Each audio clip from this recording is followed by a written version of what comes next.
Hi friends, இன்றைக்கி என்ன video பார்க்க போகிறோன்னா, இன்றைக்கி சிம்பிளான ரெசிபி தான் பார்க்கணும். ஏன்னா காலையில் லேட்டாக எழுந்திரிச்சதுனால சீக்கிரமாக லஞ்ச் ப்ரிப்பேர் பண்ணணும்னு சொல்லிவிட்டு ஃப்ரிட்ஜில் என்ன இருக்குன்னு பார்த்தா வெண்டைக்காய் இருந்தது. சரி, வெண்டைக்காய் போட்டு சிம்பிளாக காரக்குழம்பு வச்சிடலாம் அப்படின்னு சொல்லிவிட்டு வெண்டைக்காயத்துலேருந்து கழுவி அரிஞ்சு அதை எண்ணெயில் வதக்கி வச்சுட்டேன்.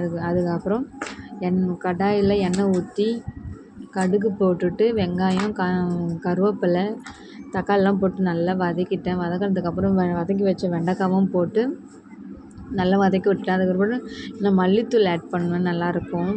மல்லித்தூள் போட்டுட்டு அப்புறம் மஞ்சள்தூள், நம்ம வீட்டு மிளகாத்தூள் இருக்குல்ல, அது ஒரு 3 ஸ்பூன் போட்டேன். 3 ஸ்பூன் போட்டு கொஞ்சம் பச்சை வாசனை போகிற அளவுக்கு நல்லா மசாலா வாசனைலாம் போகணும்ல, அதுக்காக கொஞ்சம் லைட்டாக தண்ணி ஊற்றி அப்படியே நல்லா வதக்கி விட்டேன். கொஞ்சம் நேரம் ஆனதுக்கப்புறம் நம்ம புளி தண்ணி ஊற்றணும்ல, அதனால் சரி இது கொஞ்சம் நேரம் கொதிக்கட்டும் அப்படின்றதுக்காக புளி தண்ணி கொதிச்சதுக்கப்புறம் புளி தண்ணி போடலான்னு சொல்லிட்டு வச்சுட்டு இருந்தேன்.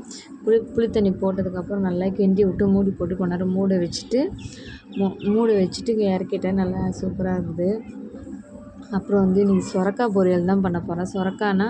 சொரக்காய் வேர்க்கடலை நுணுக்கி போட்டு தான் செய்ய போகிறேன். அது எப்படி செய்யறதுன்னா, ஒரு பேனில் எண்ணெய் ஊற்றி கடுகு போட்டதுக்கப்புறம் சொரக்காயும் கருவேப்பிலையும் ஒன்றா போட்டுருவேன். ஏன்னா கருவேப்பிலை தனியாக போட்டால் விடிஞ்சிருன்னு சொல்லிட்டு ஒன்றா சேர்ந்து போட்டு அதை நல்லா போட்டு வதக்கி விட்டுட்டே இருந்தேன்.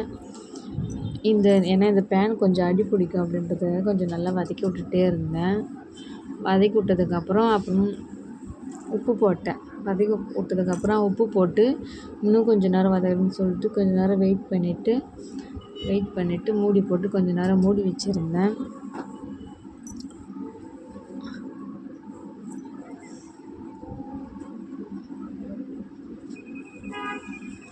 கொஞ்சம் நேரம் உப்பு போட்டு வதக்கிட்டு மூடி வச்சிட்ருந்தேன். மூடி வச்சதுக்கப்புறம் லைட்டாக தண்ணி ஊற்றி கொஞ்சம் வேக வச்சேன். வெந்துட்டதுக்கப்புறம் வெந்துட்டதுக்கப்புறம் இது வேர்க்கடலையும் காஞ்ச மிளகாவும் போட்டு நல்லா மிக்சியில் கிரைண்ட் பண்ணி எடுத்துட்டதுக்கப்புறம் அதில் போட்டதுக்கப்புறம் நல்லாயிருக்கும். நீங்கள் ஒரு வாட்டி ட்ரை பண்ணி பாருங்கள். அப்புறம் ஹஸ்பண்டுக்கு லஞ்ச் ப்ரிப்பேர் பண்ணது எல்லாத்தையும்